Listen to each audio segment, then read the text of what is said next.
Hi ladies, this is Brenda Parrish again with Traditional Birth Services, an experienced CPM or Certified Professional Midwife with a home birth practice in Georgia. And a lot of moms want to know when they come in for their first prenatal appointments what kind of supplements they should be taking. Or maybe they're already on one and we kind of want to take a look at it and see if it meets certain criteria. So when you're pregnant, it is, I think, a good idea for you to be on a good quality prenatal vitamin. And I'm going to do you a favor, and below this video, I'm going to link an article to Aviva Rom's website, where she has an article specifically on choosing a good quality prenatal vitamin and what the components need to be and how much of ingredients need to be in each section. So we want you to be on one that actually has real folate, not folic acid.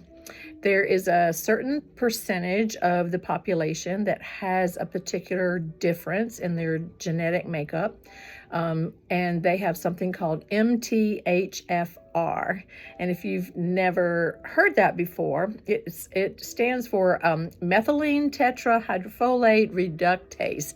That's why we call it MTHFR. And to test for it is quite expensive. And so because a certain portion of the population actually has this genetic difference anyway, we just encourage all of our moms to assume that they may have MTHFR and to adjust their supplements to meet that standard. And people with MTHFR cannot process the synthetic folic acid. So they must have food and vitamins that actually has the real folate in it and not the synthetic folic acid. So make sure that your prenatal vitamin has a good real folate and not folic acid in it.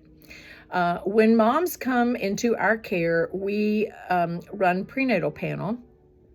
And that helps us also adjust what type of supplements they probably need to be on.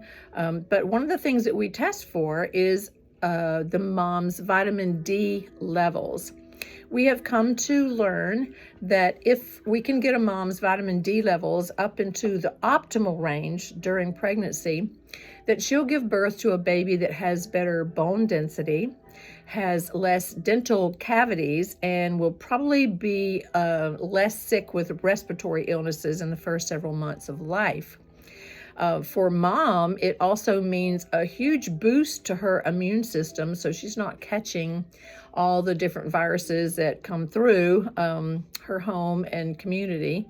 But also, it will reduce her risk factors for breast cancer, colon cancer, skin cancer, osteoporosis, and like I said, just kind of boost her immune system. So if a mom is truly deficient, we're probably going to put her on 10,000 international units a day of vitamin D3. But you don't want to take D3 without also the addition of another vitamin called K2. Now, K1 is in your prenatal or multivitamin, but that's a different vitamin than K2. K2 has a very specific job, and its job is to keep the calcium out of your arteries and keep them all nice and clean. And when you take vitamin D3, it does cause you to absorb and better utilize the calcium that's in your diet, but sometimes it forms calcium plaques. And K2's job is to keep calcium plaques out of your arteries. So they work synergistically so much better together than individually. So we want you on both of those, D3 and K2. And the K2 needs to be about 200 micrograms a day. We also love for moms to take a good quality multi-strain probiotic. We have many moms that have tested positive for group beta strep in previous pregnancies, or perhaps this is their first pregnancy and they don't know if they're positive yet. It's something we test for typically at 36 weeks. So what that is a bacteria that resides in a certain number of people's gut.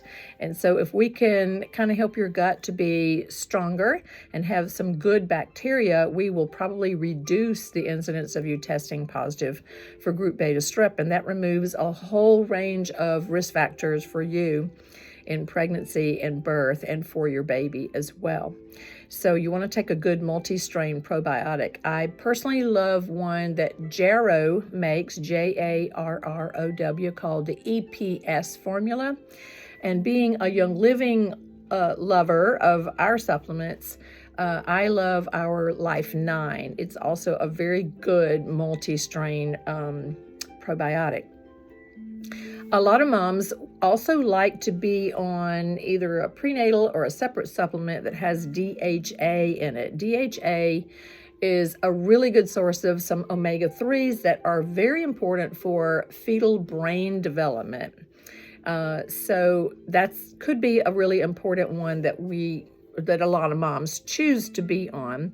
And then the last one is magnesium. I'm pretty sure that most of us are probably deficient in some magnesium. And one of the things that moms deal with in pregnancy is Charlie horses in their legs at night, particularly. And the magnesium is a smooth muscle relaxant, and it can really help reduce a lot of those leg cramps that they're getting. It's has a lot of benefits as well for sleep. And also, if moms are suffering from constipation, if you take the magnesium at night at bedtime, and we're talking about the citrate formula, that one can really help you sleep a little deeper, not have the leg cramps, and it can reduce a lot of those irritable uterine contractions that sometimes moms get at night. And typically they will have a soft bowel movement in the morning when they wake up. So magnesium can be a really important part of helping you have a way more comfortable pregnancy. So I'm going to link Aviva Romm's article about prenatal vitamins here below this video. Hope you enjoyed it, and I hope that it answers a lot of your questions. If a mom is anemic or something else is going on, we might recommend certain other supplements. We might recommend iron. We might recommend some vitamin C in addition with that to help with absorption. If a mom has hemorrhoids, or if she has varicose veins, I would probably recommend 300 milligrams of horse chestnut taken twice a day. That helps reduce the discomfort and the size of varicose veins and hemorrhoids, because a hemorrhoid basically is a varicose vein. So I hope that helps you have a healthier pregnancy. Thanks. Bye.